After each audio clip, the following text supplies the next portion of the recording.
Chapter 1 Dracula. Chapter 1 The Letter in the Dust. The sky over Whitby was the color of old steel, and rain tapped gently on the window panes, like fingers too polite to knock. Jonathan Blake sat alone in his cramped study, the glow of his desk lamp casting amber light on piles of books that leaned like weary travelers. He didn't often shop for second-hand books, but there was something about that shop, that strange little corner wedged between a closed butcher's and a boarded-up antique store, that had drawn him in. The book he'd bought wasn't anything remarkable. An old, leather-bound travel journal, brittle with time. But as he flipped through the pages that evening, something unexpected slipped out. An envelope. Yellowed. Sealed with wax. A strange crest pressed into the seal. A bat with outstretched wings, perched over a crescent moon. He stared at it for a long moment, heart thudding with that unexplainable thrill that often precedes a mystery. Breaking the seal felt oddly significant.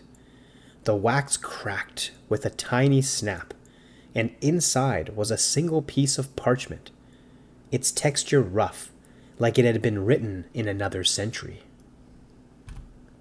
In spidery, elegant handwriting. To the one who dares read this, if fate has led you to this letter, then your blood carries the mark. The crimson guest walks again, and only you can follow the trail he leaves. Begin at the ruins before the next full moon. The truth lies beneath the stones, and time grows thin. Signed, just the letter D.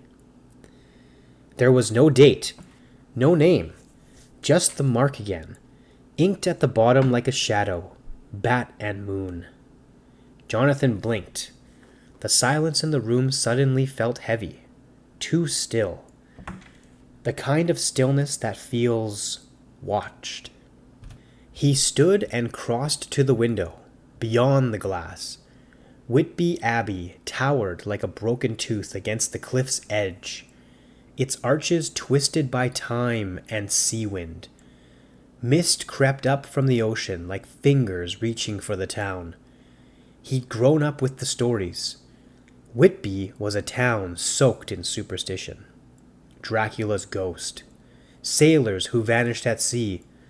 Black dogs roaming the cemetery hills.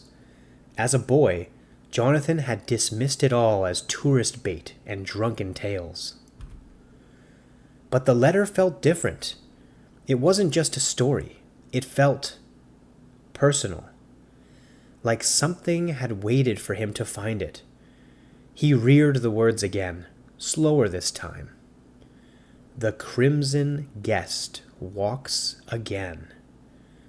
That name echoed somewhere in his memory. An old legend? A warning?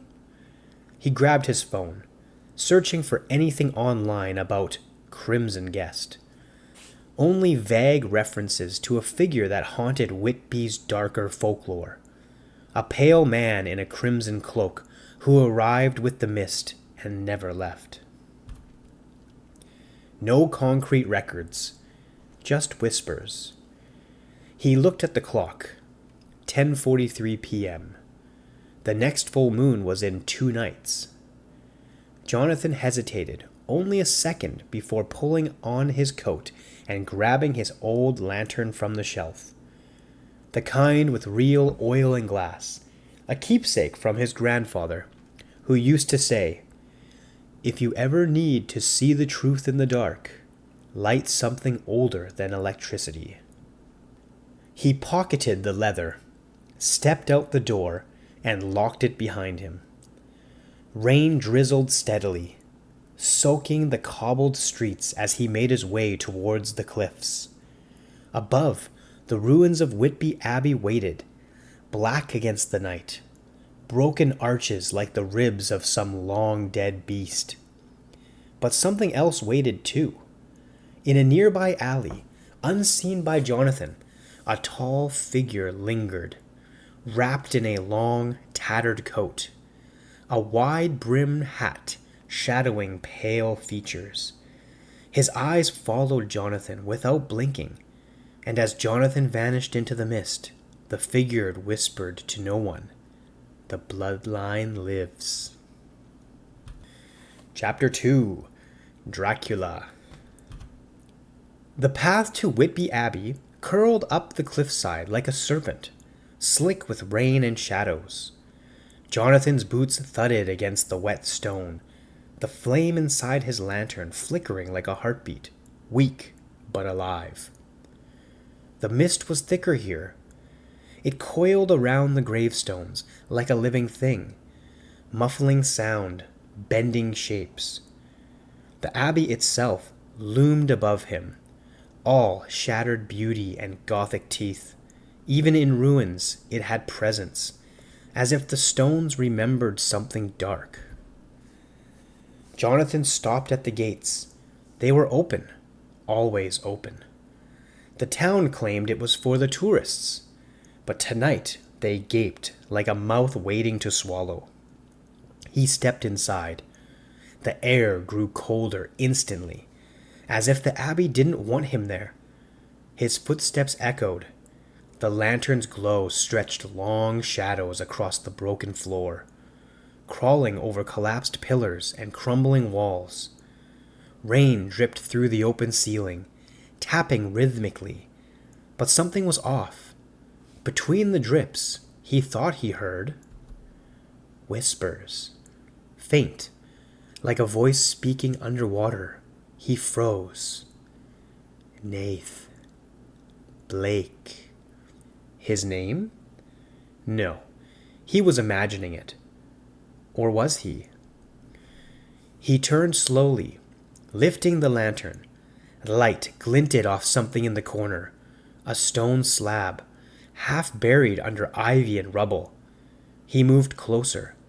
It was part of the old abbey crypt, long sealed off. The slab had a carving, the same bat and moon crest from the letter, but older, worn smooth by centuries.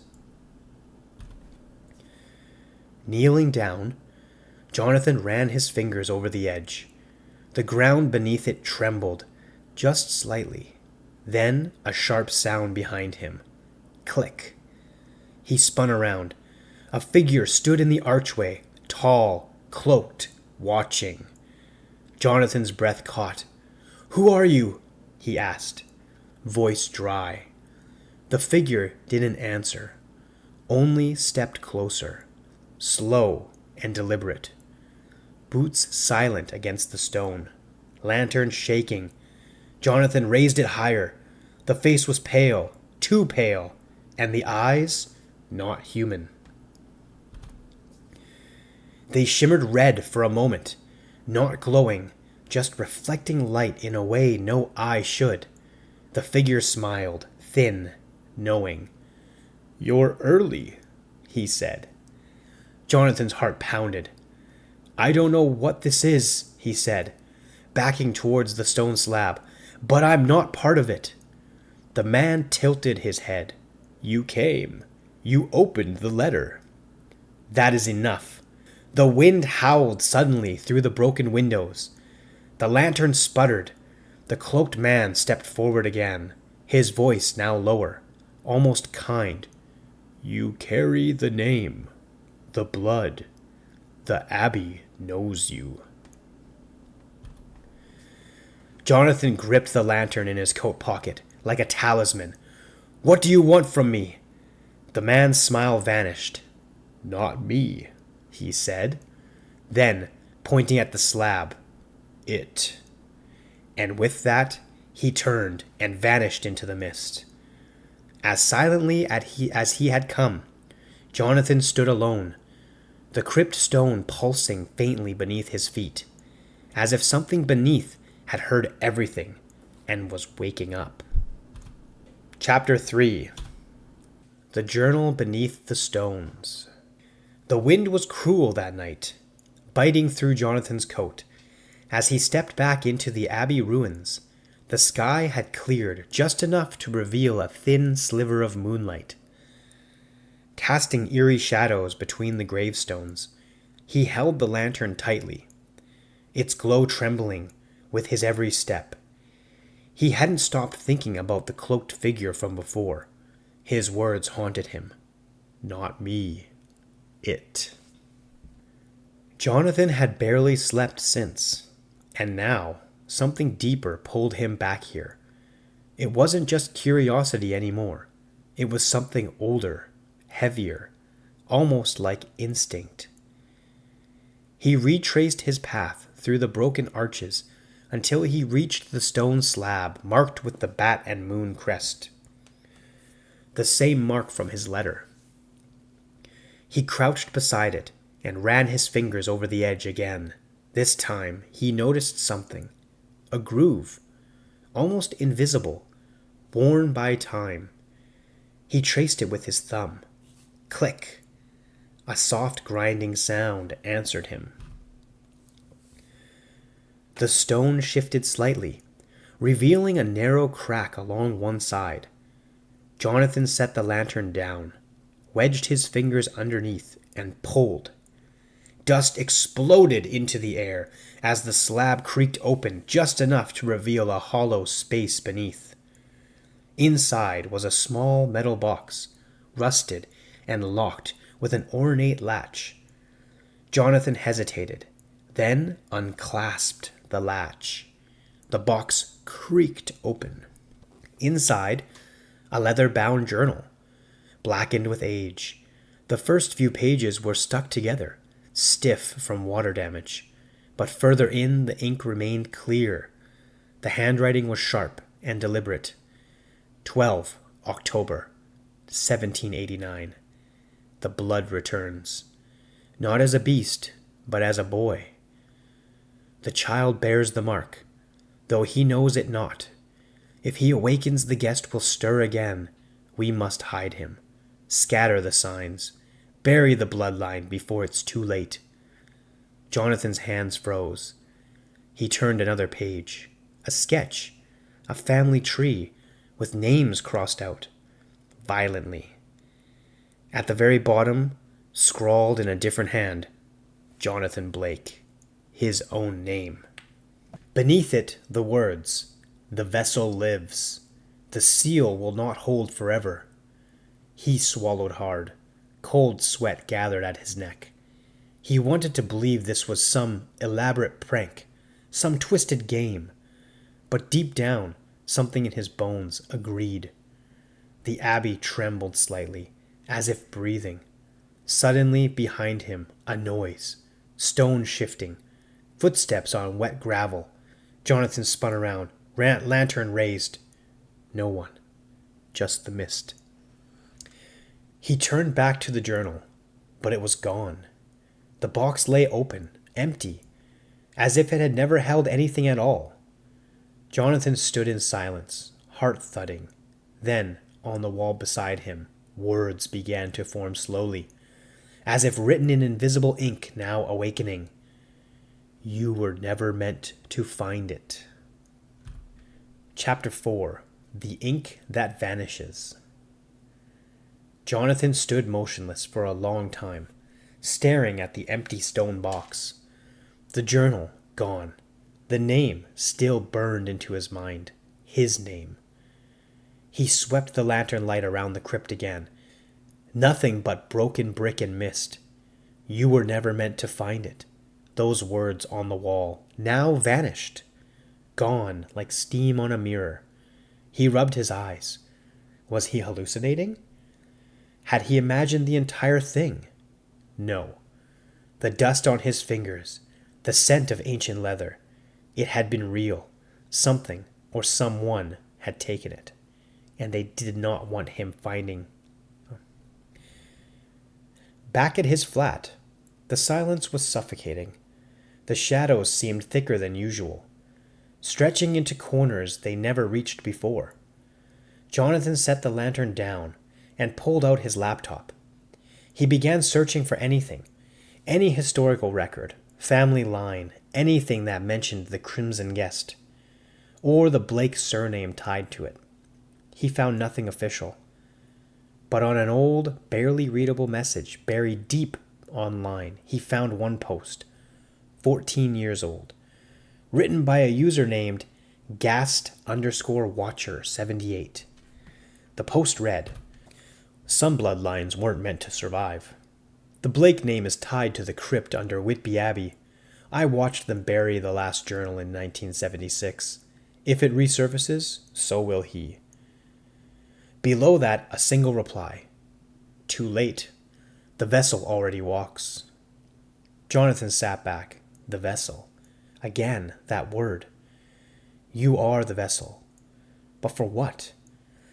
Suddenly, there was a knock at his door. 3 slow, deliberate taps. Jonathan froze. Another knock. Louder, still measured.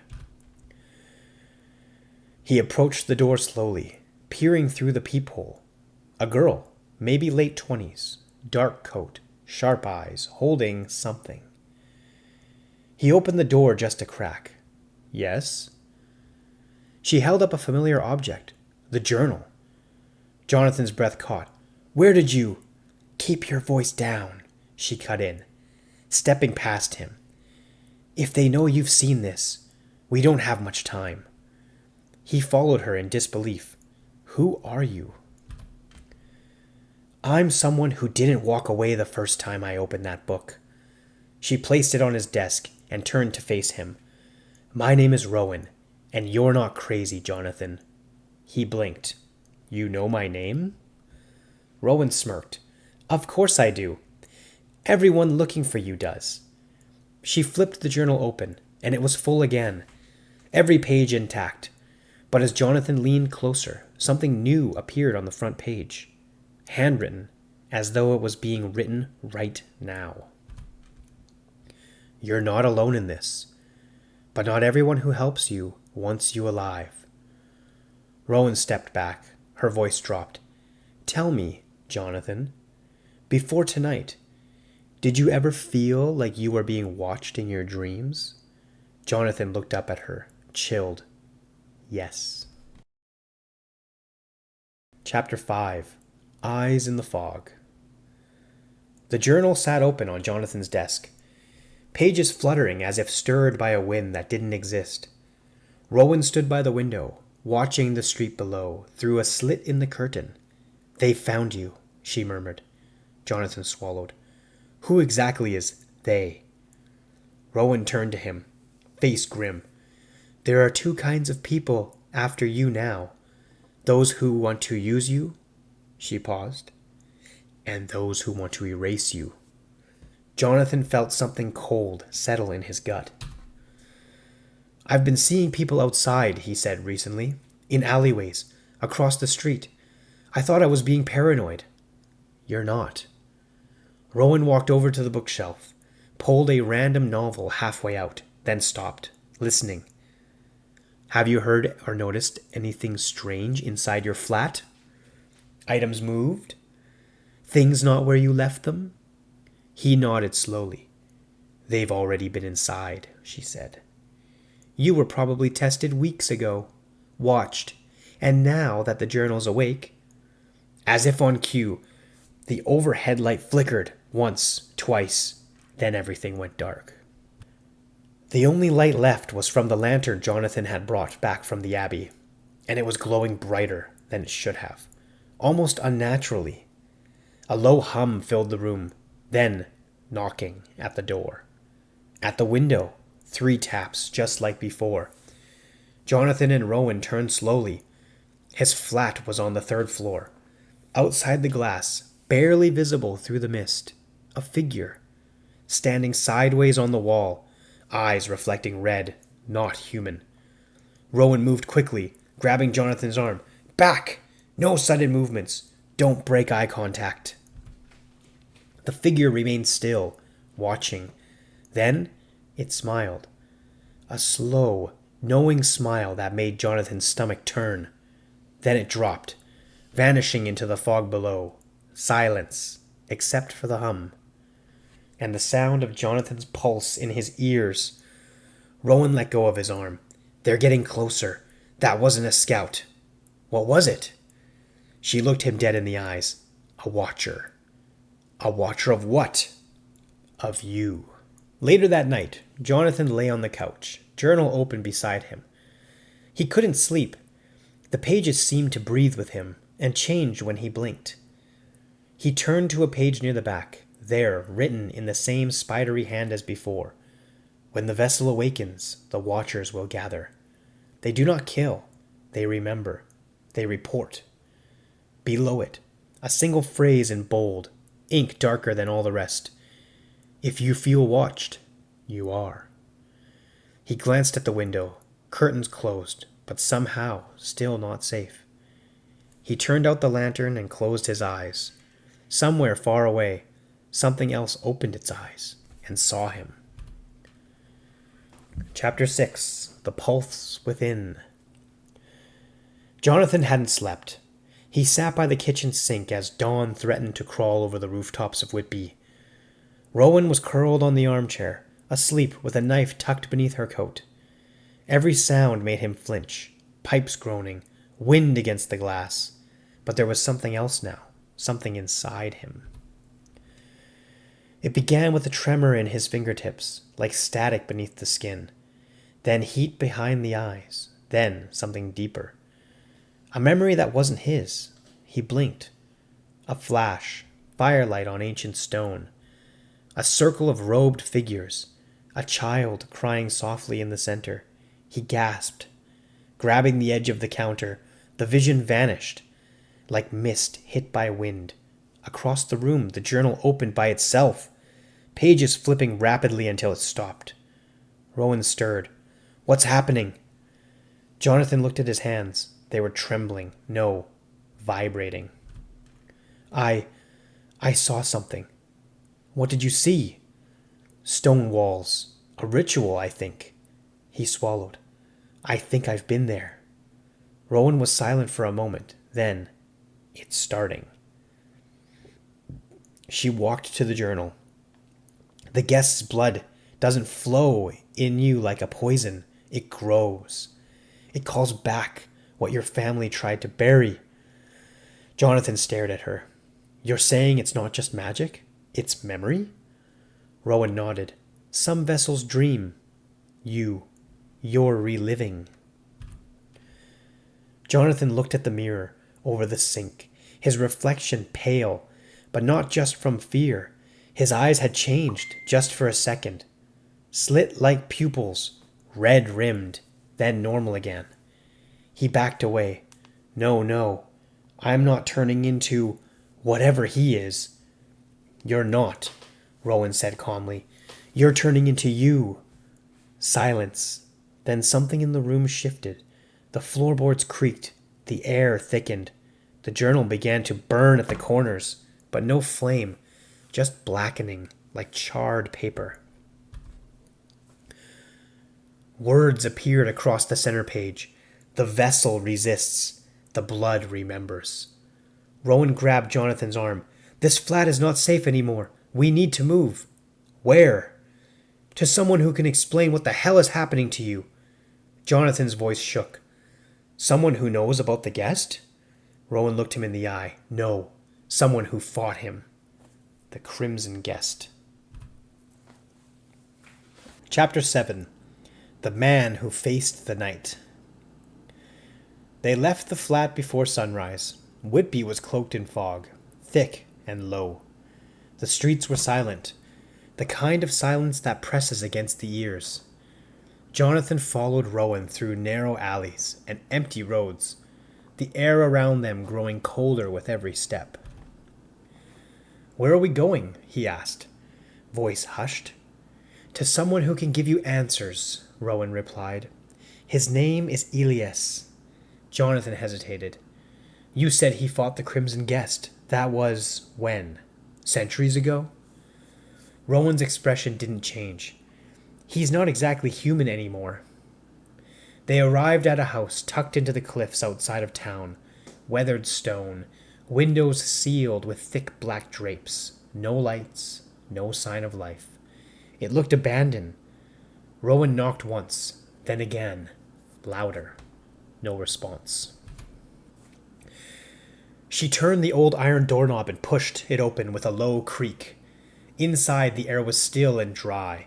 Books lined every wall, stacked in towering piles. Candles flickered to life as they entered, though no one had lit them.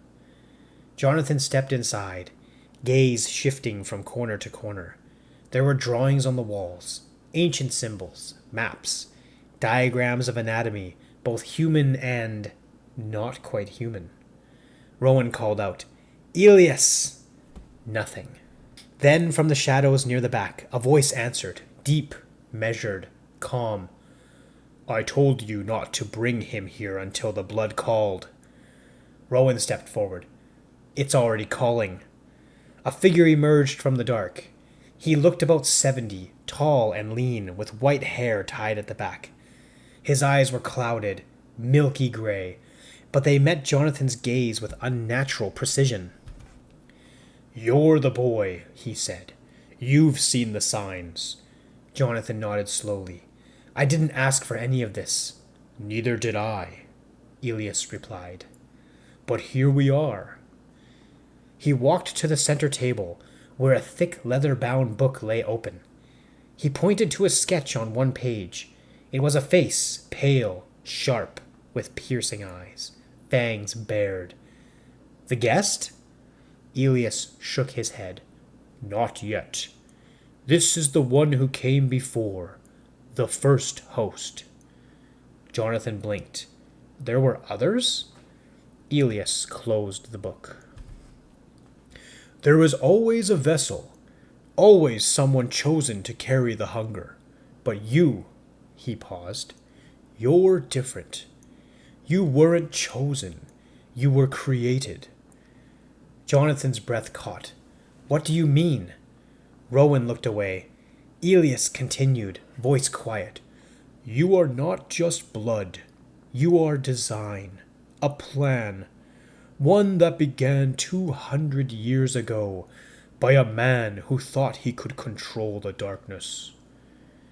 Jonathan's heartbeat quickened. "My ancestor?" "Yes," Elias said. "He tried to lock it away, to trap the guest inside a body that could never awaken. But something changed." Jonathan clenched his fists. "The seal is breaking." Elias nodded. "And when it breaks, you will not remain yourself." Jonathan stepped back, pulse pounding. "Then tell me how to stop it." Elias stared at him for a long time. Then he said, "There is a way, but it may cost you more than your life." Chapter 8. The Hunter's Warning. Elias stood by the window, pale light filtering through a crack in heavy curtains. His hands, worn and veined, pressed against the sill as he stared into the fog. For a long moment he said nothing. Then, with a quiet breath, he began. "I was 23 when I saw the guest with my own eyes," he said. "In 1969, Romania." Rowan sat in silence beside Jonathan, who leaned forward, listening closely. "We'd tracked the killings across 6 towns. People drained dry, not messily, but surgically. Precise, always at night. No signs of forced entry. We thought we were hunting a cult." Elias gave a small, humorless smile. "We were wrong." He turned from the window. "The guest doesn't feed like the stories say. He chooses. Each death is part of a pattern. He doesn't drink to live. He drinks to remember." Jonathan's brow furrowed. "Remember what?" Elias looked him dead in the eye. "Who he really is." The candlelight flickered. "I saw him only once," Elias continued. We cornered him in a ruined church, somewhere near the Carpathians. 4 of us went in, and I was the only one who walked out." He unbuttoned his shirt collar and pulled it aside. A deep scar ran across his shoulder, jagged, discolored, in the shape of a crescent moon. "He could have killed me. I was right there. I looked into his face." Elias's voice dropped. "But he didn't. He stared at me like he knew me, or like I reminded him of someone." Jonathan felt something shift inside him. That now, familiar pressure in his chest, heat rising behind his eyes. "What did he look like?" Jonathan asked. Elias paused. "Beautiful," he whispered. "Terrifying, like he had worn 100 faces before that one, and none of them were truly his." Jonathan looked down at the table, his breath uneven. Rowan placed a hand on his arm. "You okay?" He shook his head slowly. "He's been watching my dreams. Not clearly, but I feel him watching, waiting." Elias stepped closer. "He's not just watching. He's remembering through you. That's what the vessel is for. Not to contain him, to bring him back." Silence hung in the air. Finally, Jonathan asked the question he'd been dreading since he first opened the journal. "Can he take me over?" Elias's face hardened. "If you let him, yes." Jonathan swallowed. "And if I fight it?" Elias's voice was like stone. "Then you may become something worse." Chapter 9. Something in the Blood. Elias handed Jonathan a silver pendant etched with jagged symbol, part rune, part sigil. "Wear this," he said. "It won't stop the guest, but it'll slow him down, confuse his sense of direction through you." Jonathan took it, holding it carefully. "It's hot," he whispered. "That's because he's close," Elias replied. "He's watching even now." Jonathan didn't respond. His hands were trembling again, and this time it wasn't fear, it was vibration. Like something inside his bloodstream was humming, reacting, awakening. He closed his eyes and saw darkness, not emptiness. Darkness with shape, movement. A hallway, stone, blood on the walls, a voice. "You are wasting it." Jonathan flinched. "They fear you because they remember. You are not a boy. You are what remains." He stumbled backwards, breathing hard. Rowan grabbed his shoulder. "What is it? What do you see?" "I heard him," Jonathan whispered. "He was inside my head."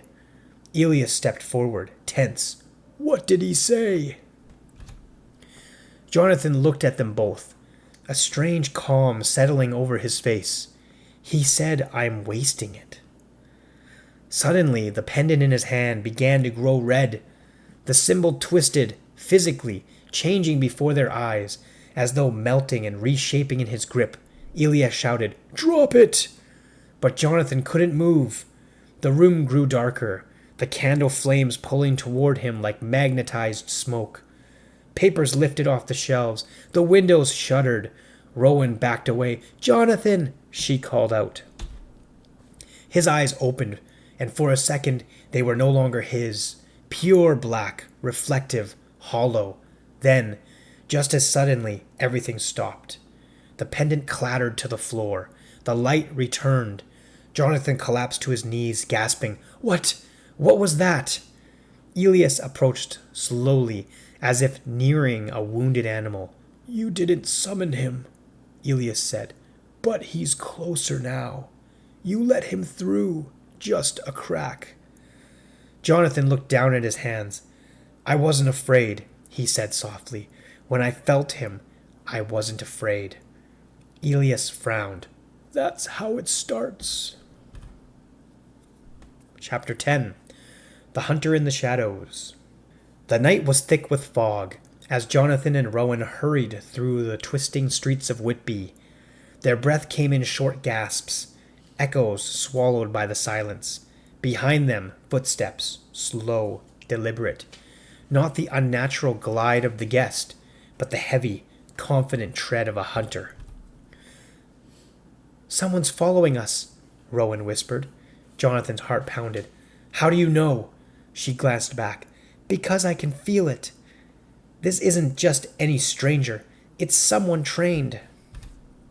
Suddenly, from the shadows, a figure stepped forward, a tall man in a long coat, his face hidden beneath the brim of a weathered hat. In his hand gleamed a silver blade etched with ancient symbols. "I've been waiting for you," the man said, voice low and cold. Jonathan swallowed, gripping the pendant Elias gave him. It pulsed faintly against his skin. "We don't want trouble," Rowan said, stepping protectively in front of Jonathan. The hunter smiled, a thin, cruel smile. "Trouble? Oh, you don't understand. You are the trouble. The one who carries the curse that's meant to end us all." Jonathan's hands clenched into fists. "I'm not a curse." The man's eyes glinted. "You're the reason my family died." Rowan raised her voice.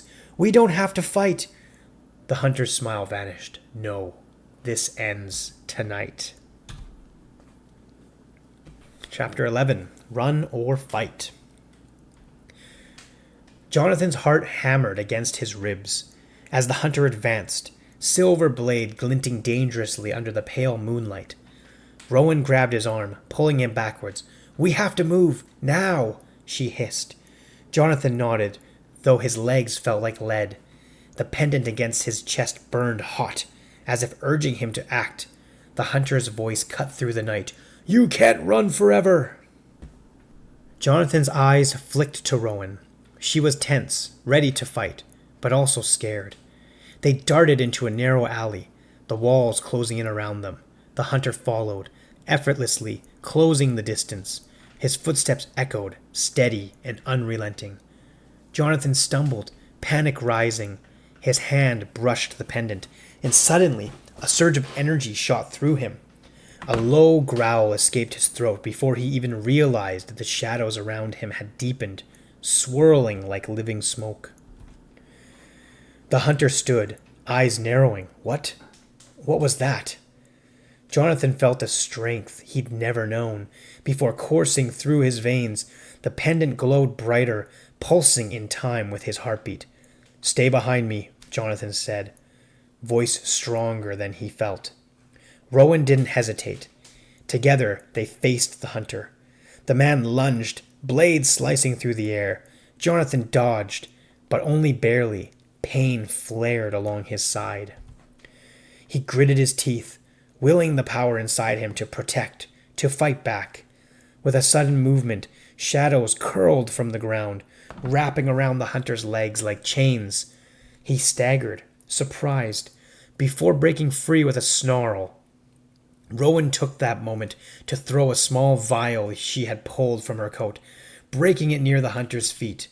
A burst of bright light exploded, forcing him to shield his eyes. Jonathan seized this chance, gripping the hunter's arm and twisting it behind his back. "Why are you doing this?" Jonathan demanded, voice shaking with both fear and anger. The hunter hissed, "Because you carry the darkness that killed my family. If I let you live, it will only spread." Jonathan's heart sank. The curse wasn't just his burden. It had already torn lives apart. Rowan pressed close, whispering, "We're not monsters. Not yet." The hunter's grip loosened for a moment, doubt flickering in his eyes. But then his face hardened. "This ends tonight," he said again. Suddenly, a distant siren wailed. The hunter glared, then slipped away into the fog. Jonathan collapsed against the wall, breathing hard. Rowan crouched beside him. "You're changing, Jonathan. But so is this world." Jonathan looked at his hands. Shadows seemed to pulse just beneath his skin. He knew the fight was only beginning. Chapter 12. The Crimson Guest Saves. Jonathan woke slowly. The room spinning around him. Cold air bit his skin through torn clothes. He tried to sit up, but a sharp pain stabbed his side. "Easy now," a soft voice said. He turned his head and saw a figure looming over him, pale, elegant, and hauntingly familiar. Rowan rushed to his side. "You're awake! We thought we lost you back there." Jonathan's eyes narrowed. Who brought me here?" The figure smiled, revealing a hint of sharp fangs. "I did. You owe me your life, Jonathan." Jonathan's heart skipped. You're the guest." "No," the figure said gently. "Not yet. But I am him, or what's left." The guest stepped closer, eyes glowing faintly red. "I couldn't let the hunter kill you. You're important." "Why?" Jonathan whispered, confused and afraid. The guest knelt beside him. "Because you hold the key, the power we both seek, and because I see something in you that even I lost long ago." Rowan's eyes darted nervously. "Why should we trust you?" The guest's smile faded. "You shouldn't, but right now you need me." Jonathan looked between Rowan and the guest. The lines between enemy and ally blurred. "Help me control it," Jonathan said quietly, "before it controls me." The guest nodded slowly. "Very well. But remember, the darkness within you is not just a curse. It is power. And power demands a price." Jonathan clenched his fists, feeling the weight of that truth settle over him. Chapter 13. Lessons in the Dark. The room was dim, lit only by flickering candles casting long shadows on the stone walls. Jonathan sat on a worn wooden chair, still feeling the ache in his side from the fight. Across from him, the crimson guest watched quietly, his eyes glowing faintly like embers.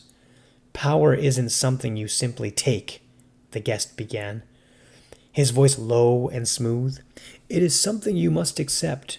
To control it, you must understand it, and sometimes to embrace it, even the darkness within." Jonathan clenched his fists, struggling to find the words. "But if I give in, will I lose myself?" The guest smiled softly. "You are already changing. The question is what you choose to become. The shadows inside you are part of your bloodline, your fate. Fight them, and they will consume you. Accept them, and you might bend them to your will." Rowan stood silently by the doorway, her arms crossed. She watched Jonathan with concern, torn between hope and fear. Jonathan, she said gently, "remember who you are. This power doesn't have to define you."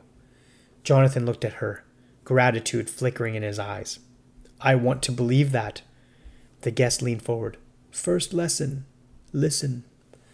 Feel the energy around you, not just in yourself, but in the night, the wind, the silence. The world is alive with power, and so are you." Jonathan closed his eyes. Slowly, he reached out with senses he didn't know he had. The faint rustle of the leaves outside, the distant howl of a wolf, the soft pulse of his own heartbeat, all blended into a single thread of awareness. Suddenly, a sharp jolt ran through him. Shadows curled at his fingertips, swirling like smoke. "Good," the guest murmured. "Now, try to shape it. Will it move?" Jonathan hesitated, then concentrated. The shadows shifted, twisting into small spiral above his palm. A thrill surged through him, mixed with fear. "What if I lose control?" Jonathan whispered. The guest's gaze was intense. "Then the darkness will use you. But if you master it, it can protect you. Save those you love." Rowan stepped closer. "We'll face it together," she said firmly. Jonathan nodded, feeling a spark of hope amidst the darkness. But deep down, a question lingered. How much was he willing to sacrifice to gain this power? And what price would he pay when the shadows finally claimed their due? Chapter 14, Shadows Within.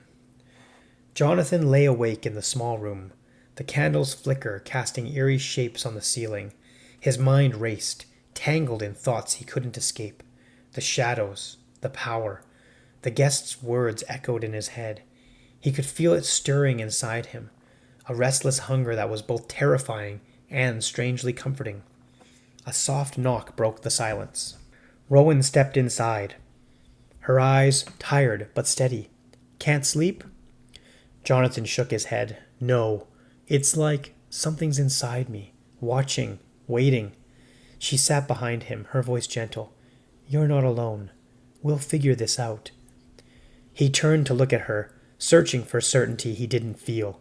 What if I lose control? What if I hurt you, or myself? Rowan reached out, taking his hand. "Then we'll fight it together. But you can't face this alone." Jonathan closed his eyes, the weight of the pendant heavy against his chest. He thought about the hunter, the guest, the darkness within. "Sometimes I wonder if I'm already lost," he admitted quietly. Rowan raised his hand. "You're stronger than that. You have to believe it." Outside, the wind howled, carrying with it the whispers of the night, reminders that the battle was far from over. Chapter 15, Blood Remembered. The dawn was pale and cold when Jonathan opened the old journal again.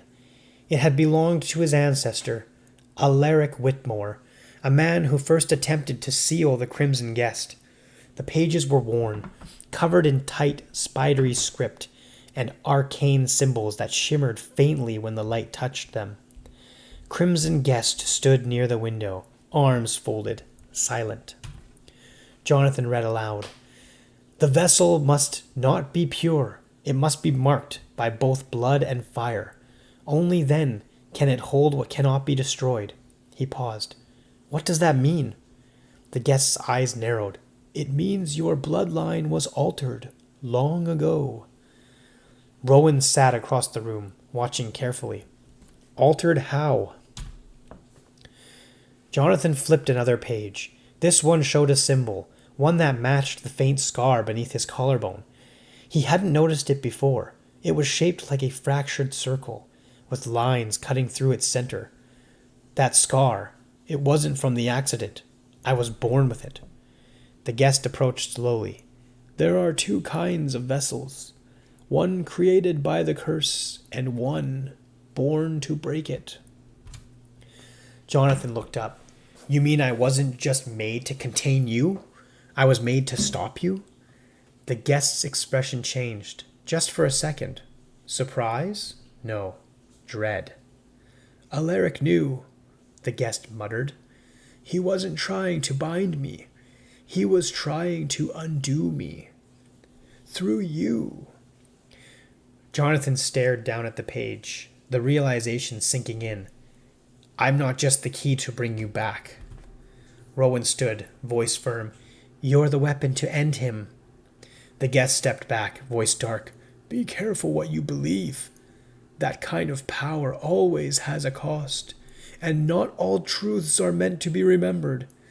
The candles flickered wildly, just for a breath, and Jonathan felt it again. Something deep in his blood had woken, something older than the guest. Chapter 16, House of Forgotten Fire. The road to Whitmore Estate was overgrown and cracked, barely visible beneath the creeping fog. Jonathan stared out the car window as Rowan drove, the forest pressing in from both sides, like walls of green silence. The guest sat in the back seat, motionless, but the tension in the air around him was unmistakable. Even he seemed wary of where they were going. "Are you sure this is the place?" Rowan asked quietly. Jonathan nodded. "It was in the journal. This is where Alaric sealed the first gate, where the blood was awakened. The gates to the estate were rusted, hanging slightly open. The mansion beyond stood like a corpse, its stone facade cracked, its windows dark and empty. They stepped inside. The air was thick with dust and memory. The grand hall was choked with ivy and time. Portraits lined the walls, men and women with pale eyes and solemn faces. One of them was Alaric. His gaze seemed to follow them. Jonathan's footsteps echoed as he moved toward the fireplace, where an old crest was carved into the stone, the same symbol that marked his skin. The guest touched the carving. "He left something here. I can feel it." They searched the room until Rowan found a hidden latch behind one of the bookshelves. With a low click, the shelf creaked open, revealing a narrow staircase descending into darkness. They followed it in silence. The passage led to a circular chamber. At the center was a pedestal, and on it an old black box, sealed with a metal clasp. Jonathan stepped forward, and the box responded. The symbol on his chest pulsed, and the clasp opened with a slow, metallic sigh. Inside was a scroll wrapped in crimson ribbon and sealed with wax. He broke it, and he read the faded script. His hands trembled. "The vessel is not to be possessed. The vessel is not to be ruled. The vessel is the blade, and the blade must choose when to cut." Jonathan looked up, eyes wide. "It's not just about sealing the guest. It's about ending him completely." The guest's expression darkened, but before anyone could speak again, the walls of the chamber shuddered, and a whisper curled through the air. "You've opened the gate." The temperature dropped instantly. The shadows thickened. Rowan grabbed Jonathan's arm. "We're not alone down here." And from the far corner of the room, something ancient began to move. Chapter 17. What Wakes Beneath. The chamber shook. Dust rained down from the ceiling. As stone cracked under visible pressure, Jonathan stumbled backward, clutching the scroll. Rowan grabbed his arm, eyes wide from the far end of the chamber. A figure emerged. Not quite solid, not quite ghost, dressed in an old hunting coat. His face was pale and familiar. The same eyes Jonathan saw in the portraits above. "Alaric?" the guest whispered. The ghost turned toward them slowly, but he didn't speak. He looked at Jonathan, not with hate, not with warning, but with recognition. "Blood remembers," the ghost finally said, his voice layered with many voices. Jonathan felt something in his chest burn, not pain, not power, but memory. Suddenly the room vanished. Jonathan stood in a hallway lit by torchlight. Shadows flickered on old walls, screaming in the distance. Footsteps rushed past him, soldiers in crimson cloaks. This wasn't real. It was a vision. He was in Alaric's memory. Down the corridor, a heavy door slammed open. Alaric, younger, bloodied, dragged a chained figure behind him. It writhed and whispered in a dozen tongues. Jonathan recognized it. It was the Crimson Guest, or rather, what the guest once was. Wild, starving, not human. "You think you can control it?" someone shouted behind Alaric. "You'll lose everything, Alaric." Alaric didn't answer. He simply lifted a blade, black as midnight, and carved a symbol into his own chest, the same one Jonathan bore now. The scene shattered. Jonathan gasped, falling to his knees in the real chamber. Rowan and the guest knelt beside him. "You saw it?" the guest said quietly. "The first gate." Jonathan looked up. "He didn't want to bind you, to destroy you. He wanted to split you apart, lock pieces of you in blood, in flesh, in me." The chamber shuddered again. The ghost of Alaric stepped forward. He raised one finger, pointing at Jonathan's heart. "It is waking. You must choose. Become what I forged, or be consumed by what you carry." Then the ghost faded, and in the silence that followed, Jonathan knew the final gate was inside him, and someone or something was trying to open it from the other side. Chapter 18. The Choice. They left the chamber in silence. Outside, the forest was darker than before, moonless, windless. Even the stars seemed to hold their breath. Jonathan stood at the edge of the overgrown path, staring at his hands. Shadows pulsed faintly beneath his skin, and every heartbeat echoed like a whisper. Choose. Rowan approached slowly. You're not the same, she said softly. He nodded. I know. I don't mean the power, she added. I mean your eyes. They're heavier. Jonathan looked at her, then really looked. And for the first time since all this began, he felt fear. Not the monsters or shadows, but of what he might become. I think part of me already crossed over, he admitted. Behind them, the Crimson Guest watched in silence, his expression unreadable. I can feel it, Jonathan continued. It's like there's a door inside me, and something is scratching at it from the other side, wanting to get out, wanting to replace me. Rowan stepped closer. Then don't let it. I don't think I have a choice. The guest finally spoke. You always have a choice, but choices are never free. Jonathan turned to face him. You knew this would happen. The guest nodded. Alaric didn't just bind me.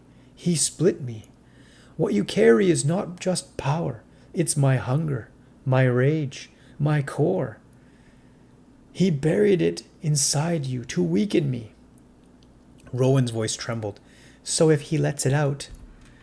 The guest answered for her. It will be whole again, and he will be gone. Jonathan stared at the forest, then at his reflection in the shard of broken glass from the car window. His eyes flickered, half his own, half black as ink. I can end this, he whispered, but not as a human. Rowan gripped his sleeve. If you stop being human, then what's left to save? Jonathan didn't answer. He looked at the sky, the wind, the breath of the world around him. He stepped forward and said, I'll go to the ruins, the last place Alaric sealed. If I'm going to make this choice, I need to know what's truly behind that final gate. Chapter 19, The Mirror Gate. The ruins sat atop a dead hill, black stone cracked by time, surrounded by trees that never grew leaves. Rowan and the Crimson Guest stood at the edge of a broken staircase, but Jonathan descended alone. The steps spiraled downward into the earth, deeper than any tomb. He carried nothing but the pendant. It pulsed slowly, like a heartbeat not quite his own. At the bottom, a wide stone door stood untouched by age, etched across it in old blood. The final gate opens only for the one who holds both hunger and heart.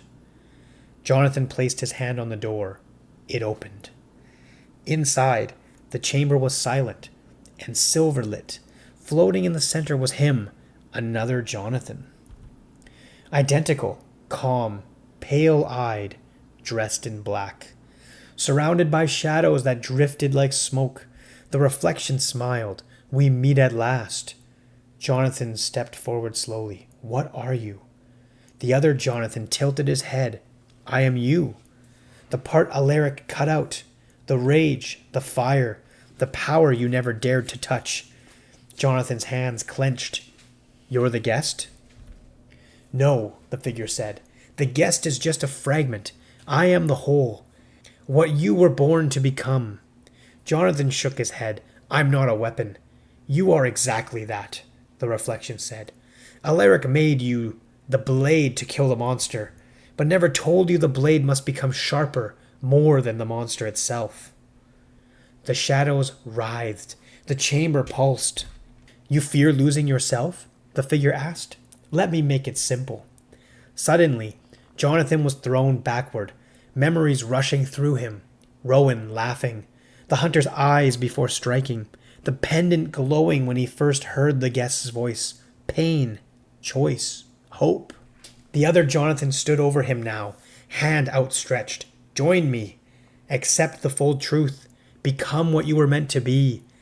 Jonathan closed his eyes, and in that breath he felt both voices, the one whispering for power and the one that remembered Rowan's hand in this. His mother's face, His own voice before all of this. He stood. "I'll never be you," he said. The chamber cracked. The mirror self screamed, not in pain, but in rage. "You would rather die human than live as a god?" Jonathan smiled. "Yes." He raised the pendant. It burst into light. Chapter 20. Ashes and Truth. The light from the pendant exploded outward, brilliant and white. The mirrored self of Jonathan screamed not in pain but in fury as the chamber began to collapse around them. Then, silence. Jonathan knelt in the center of the now empty room. No shadow, no voice, not even the whisper of the crimson guest.